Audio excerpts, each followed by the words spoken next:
ایک دفعہ بھی پی ٹی آئی نے فلسطینیوں کے حق میں بیان نہیں دے, ایک بیان دکھا دیں. امیر صاحب زیادتی نہ کرو, آپ مجھے ایک بیان دکھائیں فلسطینیوں کے حق میں. بیان میں دکھا سکتا ہوں, مجھے صرف آدھا بیان دکھا دیں. میرے پروگرام میں انہوں نے کس نے کہا؟ عمران خان کی میں بات کر رہا ہوں. وہ تو بسم اللہ الرحمن الرحیم. ایاک نعبد و ایاک نستعین. مجھے آج بڑی خوشی ہے کہ جس طرح میری قوم, میرے پاکستانی جس طرح آج فلسطینیوں کی حمایت کے لیے نکلے, اور جس طرح انہوں نے ان کے اوپر جو ظلم ہو رہے ہیں اس کی آج نشاندہی کی اور اس کی مذمت کی, میں آپ کو سب کو خراج تحسین پیش کرنا چاہتا ہوں.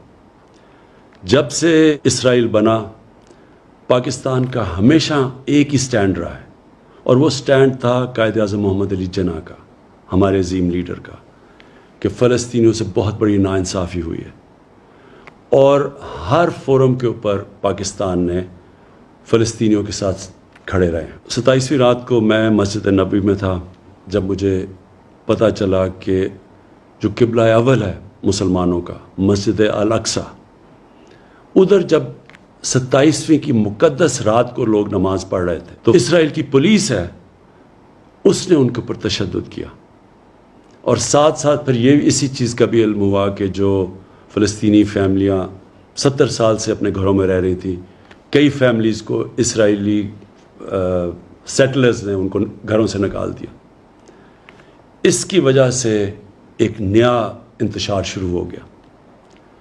اور پھر جو غازہ کے اوپر جس طرح کی بمباری کی گئی, دنیا کی سب سے طاقتور ترین فوج ہے, نہتے فلسطینیوں کے اوپر جس طرح کی بمباری کی گئی جس میں بچے مارے گئے, تو میں اگلے دن 27ویں کا جو اگلے دن تھا, میں نے جو OIC کے سیکرٹری جنرل ہیں ان سے ملاقات کی, اور ان کو تب کہا کہ OIC کو اس کے اوپر سٹینڈ لینا چاہیے اور یونائٹڈ نیشنز میں ایشو کو اٹھانا چاہیے.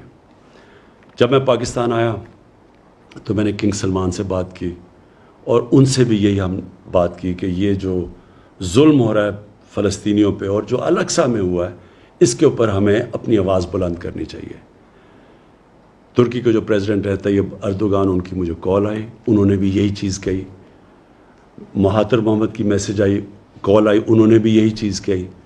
اور پھر میں نے بات کی فلسطین کے جو صدر ہیں محمود عباس, اور ان سے ہم نے کہا کہ ہم پوری طرح ان کو یقین دلایا کہ ہم سب پاکستان, بلکہ مسلمان دنیا, بلکہ وہ دنیا جو انصاف میں مانتی ہے, وہ سب ان کے ساتھ کھڑی ہے. شاہ محمود قریشی کو اس کے بعد پھر میں نے کہا کہ وہ یونائٹڈ نیشنز کی جنرل اسمبلی میں جائیں اور OIC اور مسلمان ممبر سے اس ایشو کو اٹھائیں, اور انہوں نے بڑے بھرپور طریقے سے اس کو اٹھایا, اور میں ان کو داد دیتا ہوں اس کی. میں جو ایک چیز دیکھ رہا ہوں, مجھے ایک بڑی خوشائن چیز نظر آ رہی ہے, اور وہ کیا ہے کہ دنیا کا پبلک اوپینین چینج ہو رہا ہے. میں نے اتنا ٹائم مغرب میں گزارا, پہلے بھی جب اسرائیل کی فوجیں ظلم کرتی تھی فلسطینیوں پہ, تو میں کبھی مغرب کے اندر ان کے اخباروں میں, ان کے میڈیا, ان کے پولیٹیشنز کو میں نے کبھی نہیں دیکھا کہ اسرائیل کی وہ تنقید کریں, بلکہ وہ سارے اسرائیل کو ایسے ہوتا تھا کہ جیسے ظلم اسرائیل پہ ہو رہا ہے. لیکن یہ پہلی دفعہ ہے کہ وہاں سے آوازیں اٹھنی شروع ہوئیں, ان کے اخباروں نے اس کی تنقید کی, ان کے میڈیا نے اس کی تنقید کی, اور پولیٹیشنز نے کھڑے ہو کے, کبھی میں نے سمجھتا تھا کہ امریکہ میں وہ اسرائیل کی تنقید کریں گے اور مغربی ممالک میں. اس کی یہ جو پبلک اوپینین تبدیل ہوا ہے, اس کی ایک بہت بڑی ایک اور وجہ ہے سوشل میڈیا. مین میڈیا اگر کوئی رپورٹ کو روکتا بھی ہے, کوئی سینسر بھی کرتا ہے, تو سوشل میڈیا پہ ایک ایسی فورس آ گئی ہے کہ اس سے اب کوئی بھی کمیونیکیشن اور نیوز کو روک نہیں سکتا. اور اس سے مجھے نظر آ رہا ہے کہ دنیا کا پبلک اوپینین چینج ہو رہا ہے. آج سے 30 سال پہلے اسی طرح تب بھی دنیا کا پبلک اوپینین چینج ہوا تھا. ساؤتھ افریقہ, ادھر ایک ایسی رجیم تھی, ایک ایسی گورنمنٹ تھی, اور بڑی دیر سے, کئی سالوں سے تھی, جو نسل پرست تھی, جو ایشینز اور افریقنز کو برابر کے شہری نہیں سمجھتی تھی, اور ان کے ساتھ بڑی بڑی دنیا کی طاقتیں کھڑی ہوئی تھیں اس نسل پرست رجیم کے ساتھ.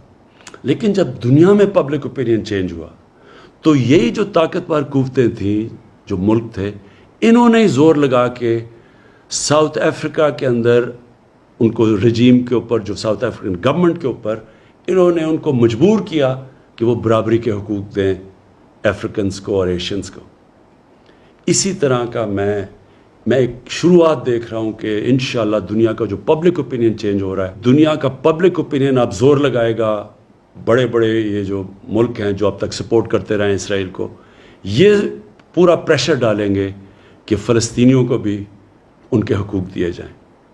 اور انشاءاللہ ایک دن آئے گا جب کہ فلسطین کے لوگوں کو اپنا ملک ملے گا، ایک منصفانہ سیٹلمنٹ ملے گی، وہ بھی برابر کے شہری رہ سکیں گے جو کہ فلسطینی اسرائیل میں رہتے ہیں، ایک برابر کے شہری بن کے رہ سکیں گے، اور ہم دعا کرتے ہیں کہ وہ دن جلدی آئے۔ پاکستان پائندہ باد۔